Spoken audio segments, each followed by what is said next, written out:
So my guest today is Ariana Dugan. Ariana has spent over a decade at organizations such as Europe, General Assembly, and now is VP of Product at Interplay Learning, working with a team that develops training simulations and VR learning experiences to build on-the-job trade skills designed to help adults get the skills they need to be employed in today's job market. Ariana, welcome. Thanks for making time today. Thanks so much, Jeff. I'm really happy to be here. Glad you feel that way. I feel the same back at you. So with that, folks, we're going to be talking about trade skills, and watch this one because this one's going to surprise you. Moms returning to the workforce. Ooh. So this is a topic no one talks about, but it's one that for those of you who've been out of the labor market for a while, it's a big opportunity for you. So let me first start by asking, trade skills? Really? Yeah. It might sound a little out of left field, but hear me out. These are important jobs to start out with. Skilled trade workers keep the lights on, the water in your home's pipes flowing, the heat and AC functioning right. These are important jobs that we might not notice, but when the people aren't there to fix it, it's a big problem. Secondly, this is a great career to go into because there's such a labor shortage in trade skills. So you don't already have to know how to fix everything in your home in order to be successful in these jobs. But you'll make the other people in your home happy if you learn how to do that. Exactly. That too. So double benefits everywhere, and you get to learn on the job. So you don't have to know it all now. Because there's such a labor shortage, you can learn on the job. Companies want to hire people with a great attitude who have an aptitude for this kind of work, but you don't have to know it all coming in or even close to it all. Now, specifically to the part on the mom side. I'm going to get to that in a second. Yeah, okay, great. So the fun part of this is, what kind of trades are these? What kind of professions are they? Absolutely. So we're talking about doing electric work, plumbing work, HVAC work. There's people who work in residential homes. So, coming to my house and fixing my HVAC system when it doesn't turn on in the winter, or even bigger commercial buildings. There's lots of different types of companies that you can work at and do this type of skilled trades work. The plumbers, will the women have to have the traditional plumber belt and problem associated? Is that part of the new job description? I mean, it could, if that's your style, you can go for it. But I think women in the trades can make it what they want. Wear what works for you. There's funny enough a company that I know of that is it's women owned, women run. It's only women plumbers, and they very much kind of base that idea on for women like me who might not feel comfortable having someone come into the house that they don't know. Sometimes it feels safer to have a woman coming. So just having more women plumbers in the workforce is great, let alone make it more fashionable. Thank goodness. We and folks, we all know what I was talking about there, right? So moms going to work doing this. I've been out of the labor force for 7, 8, 9 years, however long it's been, 6 years, whatever. And now I'm going to become an electrician, an HVAC person, a plumber. Like the only thing I know how to do is turn on the thermostat. Like, how does this work? Funny enough, it's funny that you say that, because turning on and off the thermostat is actually one of the first things you are doing in a lot of troubleshooting scenarios. So not even joking, if that's all you can do, you're starting in the right spot. But what's great is there are a lot of different types of programs that can get you up to speed on what you need to learn. Companies, like I said, are hiring people with the right attitude and the right aptitude for this kind of work. They're hiring apprentice and assistant positions in order to get people up to speed. So there's these very intentional training programs baked in already at a lot of companies. There's also, technical schools and colleges and other programs that you can go to if you're more comfortable getting a more formal education. And especially for women, though, there's a lot of great NGOs and nonprofits that are trying to get more women into the programs. There are grants and other opportunities to pay for school if you feel nervous about going straight to a company potentially. Any particular underlying education that someone needs in order to be suitable for this, like high school degree, any sort of college? Like, what does someone need to know walking in? Yeah, you definitely do not need a college education. I have a cousin actually who decided to do this work instead of going to college. So I can speak from my family base that you don't need a college education. With it, a lot of what matters actually in this field over time is getting certified, but those certifications you can get on the job. So the training is all really embedded within the companies. And I would say, if you're someone who likes working with your hands, if you're someone who likes math and maybe enjoyed a physics class or two, you don't have to be, a super smart, scientist who's sending people to the moon. But if you just get the basics of math and physics, I think a lot of that is really helpful too. And you'll probably enjoy it a lot if you like working with your hands. Interesting. Math and physics. Like, for which of these trades does that work in? And what do you need to know about math and physics to make this all work? Yeah. So again, I want to make it so clear that these jobs are approachable. So you can and will learn this on the job. But a lot of what you're learning along the way is, first, how does a system work? So when you're an HVAC technician and you're learning to become an HVAC technician, you have to understand, there's the condenser, the compressor, the airflow through the system, right? Just understanding how does air flow through different parts of the system and what components cool and heat up that air along the way. Just understanding that to begin with is the kind of level of physics that I'm talking about. So that's one. And then as you progress, you start to learn more about, okay, if I change this part over here, that is what's going to unblock what is preventing the air from flowing through the system right now.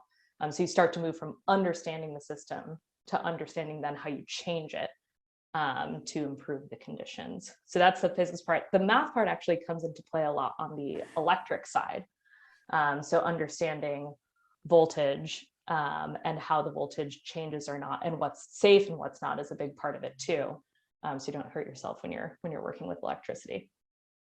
Good idea not to do that. Yeah, it is. I mean, like, it's not a joke. It's a very real safety hazard. So a lot of the companies that I know of do a great job making sure that their people are safe and really understand the basics on their training equipment before they let them touch live electricity, and are working with mentors along the way so they can know what to look out for and know all the right safety checks. I'm surprised. I've interviewed people who run programs in manufacturing. Again, what people think of as manufacturing and what a manufacturing floor is like is out of the 19th century. And modern manufacturing is very different, of course. It's very much an electronics job. And I can understand how HVAC and electrical work. I don't know about plumbing just because I don't know about plumbing. Yeah. I can understand how some of these professions have also transitioned and they're not what they once were. Is that what you see? It's a mix, actually. There's one aspect of it where things don't change as quickly, right? Any given building isn't changing every year, right? A building gets torn up and rebuilt once maybe every 50 years. So there's a part of it that stays the same and thus makes these very stable jobs to participate in, as compared to like software development, where there's constantly new things coming that you have to learn. What has started to change in terms of different components of the work is, if you think about smart appliances in the home, right? You're dishwasher and your refrigerator might even be talking to you these days. If not, they're probably doing a lot more beeping than they did in the 50s, 60s, and 70s. So understanding those smart appliances, the Nest thermostat, and how that changes some of the details of the work is where there's some shifts along the way. Interesting, because I do remember like early pandemic and the conversations about smart refrigerators. Yes. And that they would be connected in some way to a supermarket where it would tell the store what it needed to stock for you. Yeah. That would be cool one day. We're not quite there. but close, hopefully very close, for sure. The other part I didn't mention in terms of what also does change that people have to keep up to speed on is codes. I'd say that's sometimes regional, sometimes national, but that's the other part that people do have to keep up on with their jobs outside of the fun stuff like smart homes and smart appliances. When you say codes, you're speaking in terms of building codes, for example, and other sorts of regulatory requirements a state, a city, a town might have implemented in order to ensure compliance with whatever. Yes, there's those kinds of codes, and there's also, for example, electric codes that change every 3 years nationally, that the electrician as a tradesperson needs to understand. It's now more appropriate to work with this kind of material than that kind of material when you're working with conduit. So it's as new materials honestly come into the market in terms of what's being used to build and maintain buildings, that can change codes. Environmental regulations is another good example of federal where the refrigerants change. There's a big-ish one happening right now. So people have to change the fluids, change the refrigerants, and learning how to do that is now going to be part of a tradesperson's skill set. Interesting. So what is training like? Like, typical day while you're in training. Are you going to a school generally, like Interplay Learning, doing something remote in that way? Because I assume people are not flying them to you. You have curriculum. Am I wrong?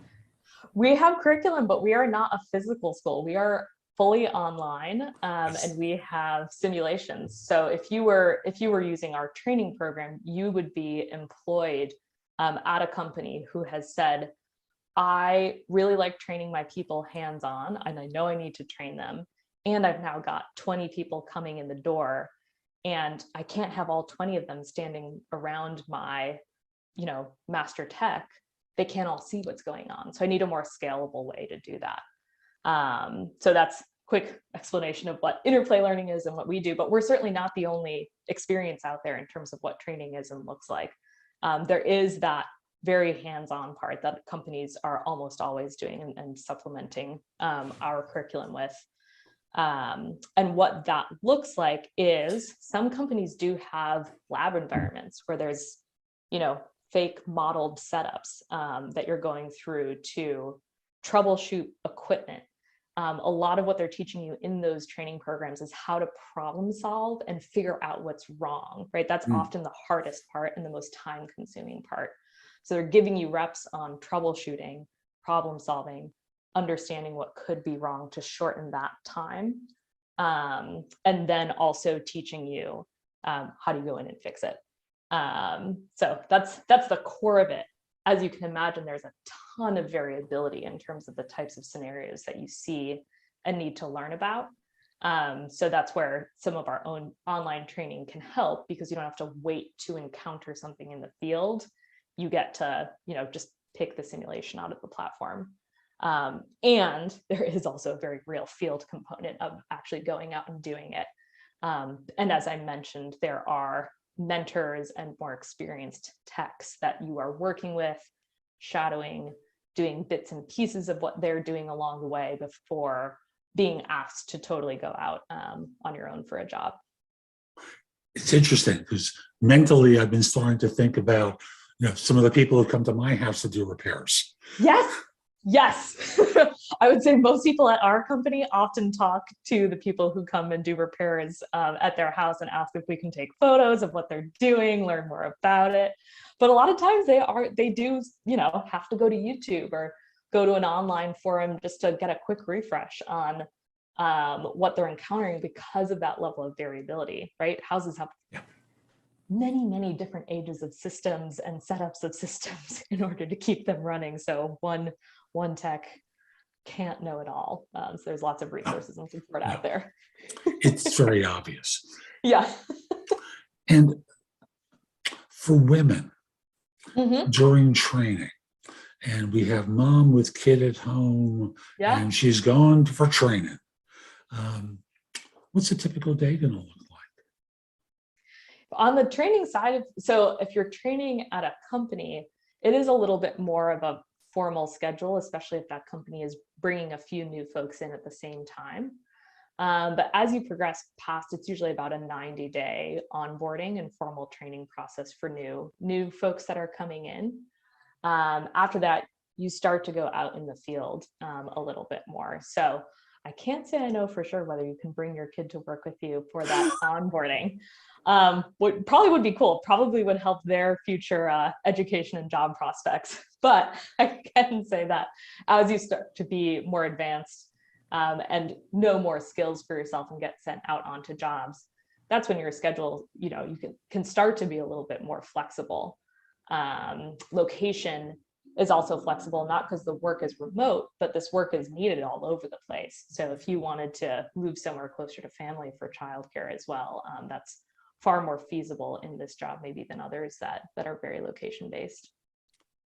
I live in Western North Carolina, and this is a market area for the trades that's huge.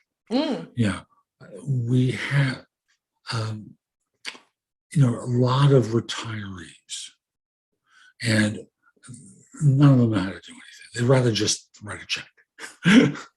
To be fair, I do not yet know how to do a lot in my house either. Either. So no knock on retirees. But all the firms in the area lament that they can't find people. Mm-hmm, they all cannibalize one another. Yes. And they all try to figure out how to get people to move here. And it's hard because, housing prices have gone up a lot in recent years, yada, yada, yada.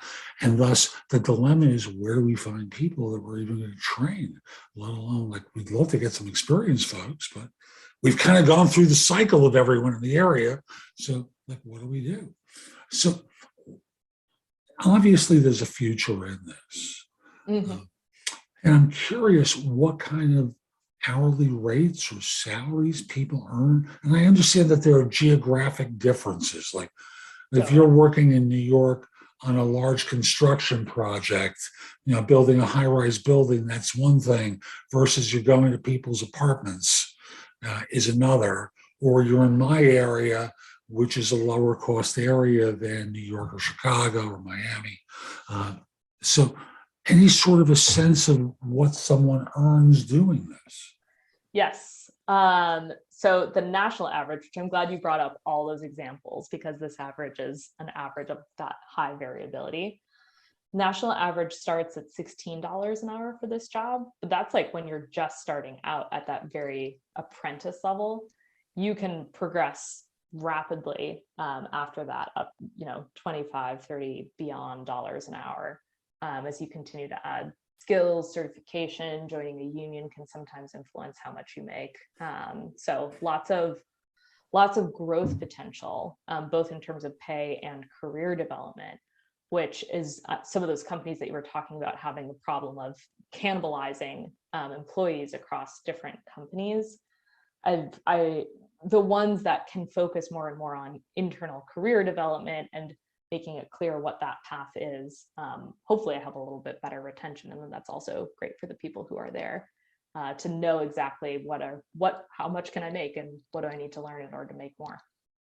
And where do the unions show up in this? Because you mentioned in passing that union membership will tend to cause someone to earn more. They're paying some dues, obviously, but for people who are, what is it the high-rise projects that are unionized? And Yeah, I'll be honest, I am not an expert on unions. I do know that it does influence pay, but there's lots of different organizations and companies you can join, and really certifications that you can get that can increase your pay the most. I don't know that a union necessarily changes the type of work that you're doing. It more changes the standards of the type of work that you're doing, when it comes to pay, when it comes to safety, when it comes to other agreements and whatnot.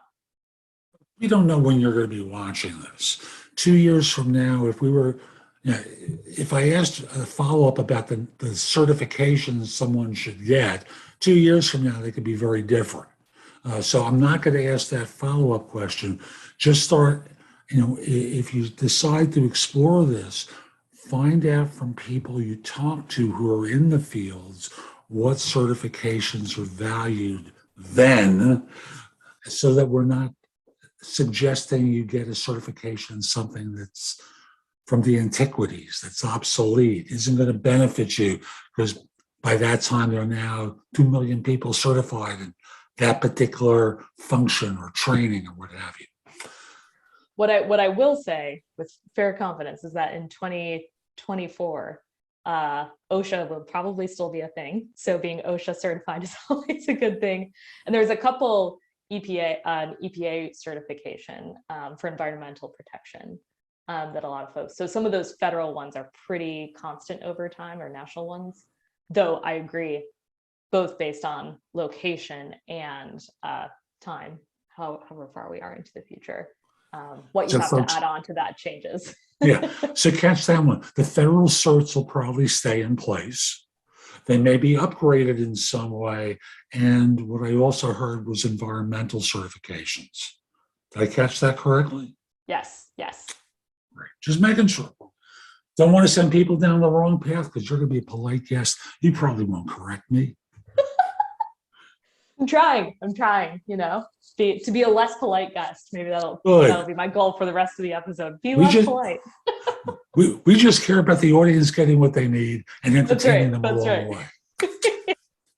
So we've spoken about, or in passing, about plumbing, electrical work, HVAC.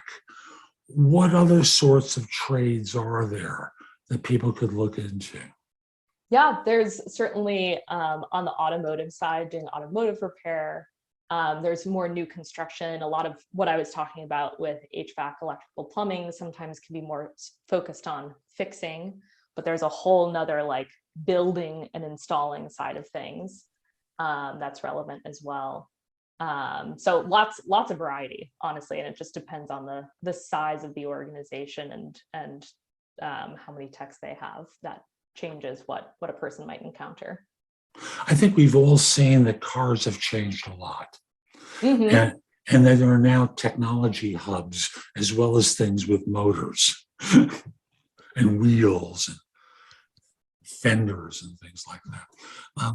So when people get trained on automotive, what sort of training does that involve? Is it interpreting the diagnostics and then affecting the change? Like, I'm ignorant. I have no idea.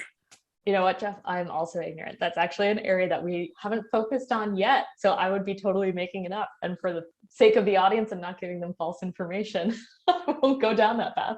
See, she stopped being polite. I think unfortunately I still sounded polite, but no, you told the truth. That's all that really matters. We didn't send them down the wrong road. Yep. So we've got a couple of different kinds of trades. And once someone is through training, we're past the $16 an hour stuff.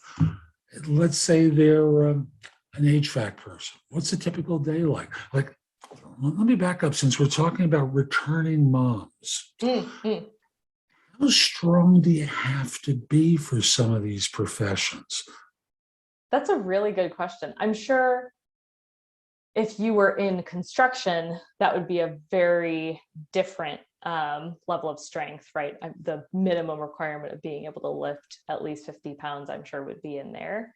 But if you're talking about doing more of the maintenance and troubleshooting side of things, the residential work. Exactly, the residential work.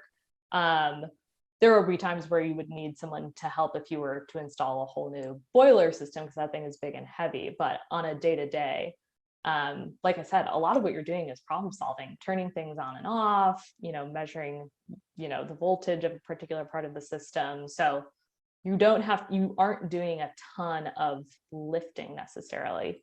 You're problem solving, you're getting into small parts of the system, rewiring, sending a camera down a plumbing pipe to see what's doing the blockage. So not a lot of lifting necessarily in a day-to-day.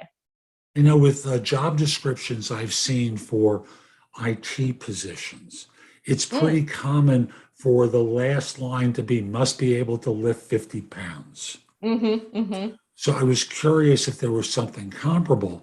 And it seems like there will be in certain ways, but the real is in commercial. Yeah, Commercial. yeah. Commercial and new construction as well, right? So you could be, when you're building a new residential building, there's a lot of new pieces of equipment that you'll need to be bringing in. Gotcha. What other trades are there that we haven't spoken about or identified yet in this conversation? I mean, I think we really are hitting on a lot of the core ones. Solar, I guess, is kind of a component part that's, related to homes and residential buildings, but certainly being able to troubleshoot a solar system, and for some companies install solar panels and whatnot, is a new-ish thing. Is that something that you feel comfortable discussing? Oh, good. I love it. And if the answer is no, that's fine. But no, I know a little more about solar than I do about automotive. Great. What can you tell the viewers and listeners about what it's like to work on solar tech? Yeah, I'm also the proud owner of solar panels as well. So I can tell you what I observed when I recently had them come over to do some maintenance, right? So part of that solar panel work is maintenance. Sometimes you'll have to go up and just like wipe the surface off, every 6 months. You can have techs come over and do that. So I'd say probably can't be afraid of heights to be a super successful solar technician, because you are getting up on the roof. So yeah, but some of it is like very basic, just cleaning. And then, as you can imagine, a lot of electrical work up there too, to connect the system to the house and the generator, and also the electric grid for the city. That's interesting. So in addition to the panels and what have you, it's the connection to the grid. There's electrical work that's involved with it. What kind of salary do people earn, or rate do people earn doing the solar work? That one, I don't know specifically how solar differentiates from the other ones. I do know there are a lot, obviously, more federal incentive programs for folks to get solar panels and for companies to do the installation. But I do know those agreements are fairly complex. I don't know that I could give you a good straight answer on it for an individual tech. That's okay. So what haven't we covered yet that we really should as part of this conversation? I think, honestly, a big part of, we haven't talked about benefits, right? We touched a little bit on the stability of jobs, but I do want to emphasize the point that these jobs are stable, and then the benefits as well. Excellent. What kind of benefits do people earn at small firms, large firms? Any sense of that? I couldn't differentiate. I have a lot of averages, unfortunately, Okay. but now I'm knowing I should to go bit by bit and know my segments better. But yeah, you get, I mean, like or I shouldn't say traditional, because unfortunately it isn't as traditional as we all might wish it were. So your, medical, dental, vision, you need to be physically healthy to do these jobs. And so companies are aware that if my tech can't work, I can't make money for my business. So your traditional medical benefits, the flexible hours, the flexible locations that I mentioned are also a big part of it as well, along with the career progression side of things. So there's both longevity in your career and longevity in just like the existence of your jobs as well, because these will always be needed. And I'll point out, if you and your husband, wife, or partner decide that you're going to move to another part of the country, there are jobs there too. Exactly. And you can start your own business doing this as well and start marketing yourself. And we're not going to go down that road today. That's true. Yeah. I mean, like a lot of people, after they go, years and years through training programs at companies, if they've got a knack for running a business themselves, do sometimes just start their own business also. So if that's, something that folks are interested in, there's definitely folks who take that pathway as well after they've learned the nuts and bolts of the job. Join a BNI chapter, go there every week, pitch your business. You have other people selling for you, so it's not just you. Lots of different ways that you can start your business. This has been wonderful. How can people find out more about you, the work that you do, your firm? Tell us everything. Thank you for giving me time at the end to chat about Interplay Learning. So Interplay Learning is where I work. I very much believe in what we believe as a company, which is better careers lead to better lives. And I know you believe that too, Jeff. That's why you do all these great podcasts. So our online training platform gets people up to speed on trade skills quickly. For anyone who's listening, who's considering entering the trades, we have individual subscriptions. You don't have to work at a company that's bought us. You can, try us out $25 a month. Go in, play with those simulations, see if you like it, and if it kind of scratches that itch on the problem solving side of your brain. For anyone who maybe is listening and owns a trades service company, you can bring our training platform into your company, which we've seen help folks with recruiting, onboarding, skilling your folks up. So 2 ways you can get in touch with our product. And in terms of where to go, www.interplaylearning.com. You can learn more there, see our catalog, get a demo if you're so inclined, and sign up for one of the subscription plans there. And could you spell Interplay Learning for folks? Yes, Interplay Learning, INTERPLAYLEARNING. If someone had a question of you, how could they reach you online to do that? Email or what have you? Absolutely. You can reach me on LinkedIn. I check my LinkedIn messages every day. So Ariana Dugan is my name, ARIANADUGAN. You can find me on LinkedIn. Super. Ariana, thank you so much. And folks, we'll be back soon with more. I'm Jeff Altman. I've got a ton at my website, thebiggamehunter.us. Go to the blog and go exploring.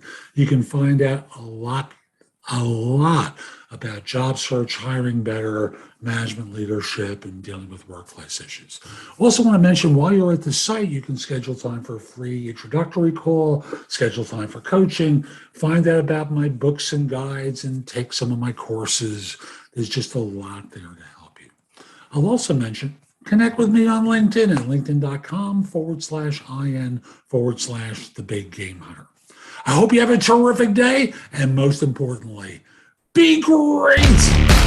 Take care.